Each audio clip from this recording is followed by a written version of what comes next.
Jason Babin here, going to take an inside look at Beach Road Fish House and Chicken Dinner. We're also going to sit down with Nathan Stewart and find out what makes these restaurants tick. So I'm Nathan Stewart, fourth generation from Jacksonville. Grew up in the South Side area. My dad opened Seafood Kitchen in 1984, and I grew up in the restaurant business. So my father also owns a business, so it was, as I know, like, hey, as soon as I could walk and talk, I was out there doing stuff. So what were some of your first jobs over there at Seafood Kitchen? Basically I grew up, on the weekends from ages 5 to 15, actually, sitting underneath the line waiting for my dad to get off, so I saw everything that went down, and from watching this to learning that, to remembering, anything and everything. He pointed out, he's like, always look somebody in the eye, always watch your labor, always, be wary of your food costs, anything and everything he was always teaching.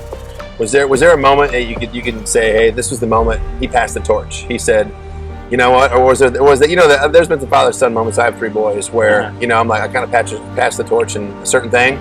Was there a moment with a restaurant where you're like, all right, I got this, Dad? I think for me it was a little bit later. I went off to college and, didn't really decide that I wanted to be involved in the family business till probably almost like 28 or 29 years old. So you were finding yourself. Finding myself. That's right. Yeah. That's definitely part of the journey for sure. Yeah. But once I did, I'm always a 110% or nothing kind of person. So all in. All in immediately. That's the only way to be. Now once your dad kind of said, hey, you know what, time for you to run with it.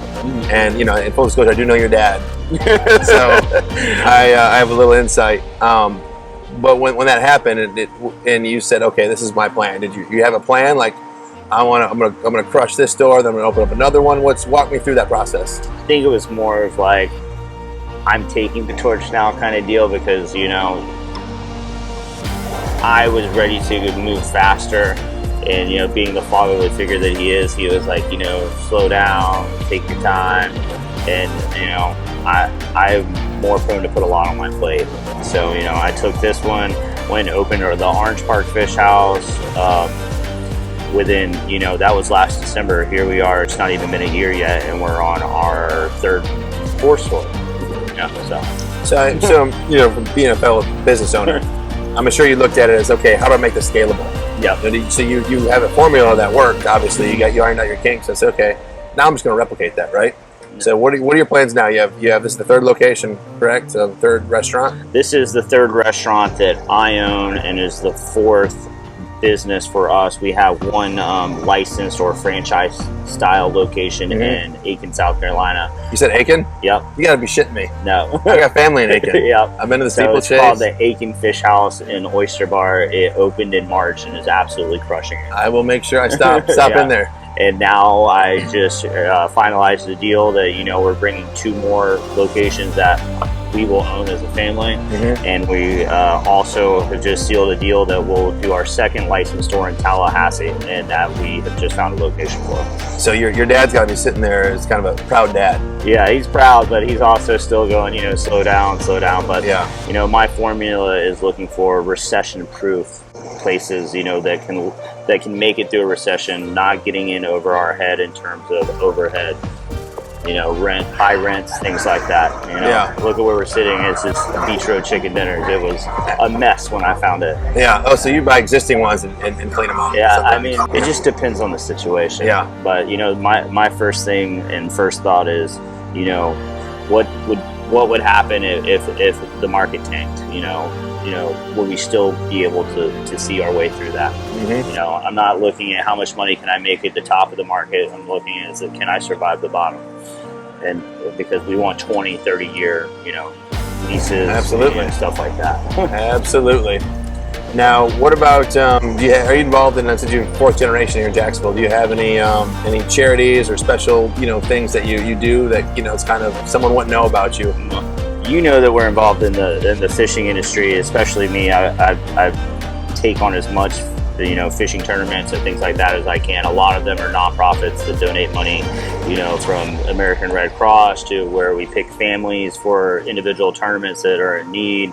especially like just now with the Bahamas getting crushed. A lot of us go over there a lot, and so we're sending containers over there, and we always chip in any way, shape, or form we can. But we always reach out and donate money to the fishing tournaments, to the people who support us the most.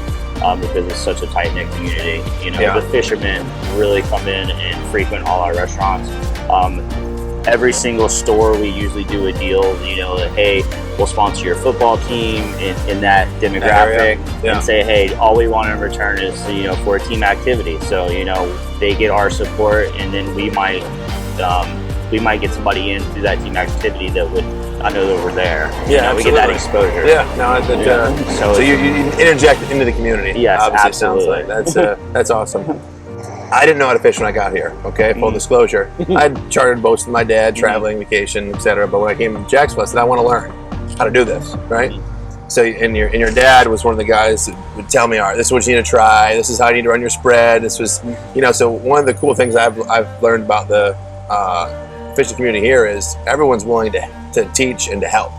What you would think, like, okay, these are my trade secrets, but the fishing community here in Jacksonville, I've found to be just unbelievable group of guys. I've done a few tournaments. I've gotten to know quite a lot of the guys in the area. I think it's one of the things in Jacksonville that I'm extremely proud to be a part of.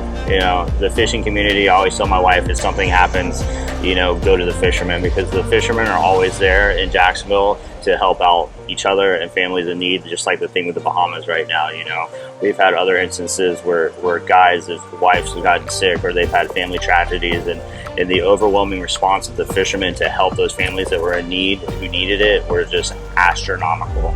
Now, what about the seafood? I mean, I imagine you guys got to go through just an unbelievable amount of seafood. Now, are you in charge of buying the seafood? Are you there?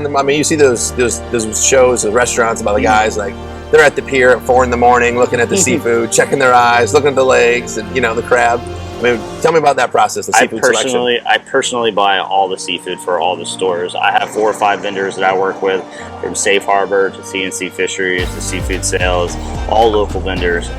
It just depends on price, which boat dropped off this week. I'm always weary of price, but always trying to use the best product that we can. And I think that's why I've been so successful, is because we, regardless of price, will use the best product available. So that's not negotiable. That's not negotiable. You never delegate that one. That's all you. You never cut corners in this business. I know nothing about the restaurant business. All I know is I come in and eat here or any other restaurants. The food is good, and I leave happy. Yeah, I would say that it probably goes for your business as well as everybody else's. Is when you start cutting corners, is when you start neglecting your business. Well, one of the things I've noticed about Seafood Kitchen, and even since walking here, is the customer service. You walk in, you get greeted, everyone says hi, and you just get a warm feeling. So I've noticed the culture, right? And I relate everything back to football because of my past. But it seems to me the culture you have at the restaurants is the same at each restaurant. You can tell everyone's working together. They're team based. You can feel the leadership team from top down, and no detail seems to be missed. Is that something that you done purposely, or that's just something you learned from your father? It's definitely purposely, and he always did things the same way. I learned it from him, and it's like, this is the South, and Southern hospitality is alive and well. It's service is as important as the food, and if people aren't working together, then you don't fit in the team. This is a team building experience. We do team building projects. Everybody has to work as a team to make it work. Yeah, so we walked in the kitchen briefly. There was a lot going on, but and look, like you see the National Geographic shows with the ants going every different direction. That's kind of what the kitchen looked like. Everyone had a purpose. I mean, this store just opened. We did over 1,130 dinners last Saturday, and in this small of a space, if everybody is not working together, it would be a catastrophe. Yeah, but everybody seems to be happy, and the flow is running right. Yeah. Now, for people that aren't from the South, talk about grits. Right, I'm from the north. Right, I've defected to the South mainly for the weather and the beach and the bikinis. But the grits. I mean, we growing up in the north, like grits. Like, yeah, grits. Was it oatmeal? What is it? Like, just give people that may watch this video a little something about grits.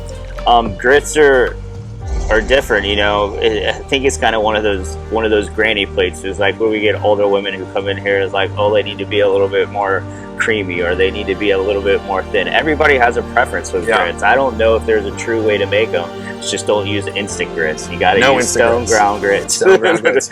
Well, because I've noticed that when I go to the restaurants here, especially in the South, Florida, is the shrimp and grits is on every menu, and I feel like you can judge a place, you know, that cooks Southern food by their shrimp and grits.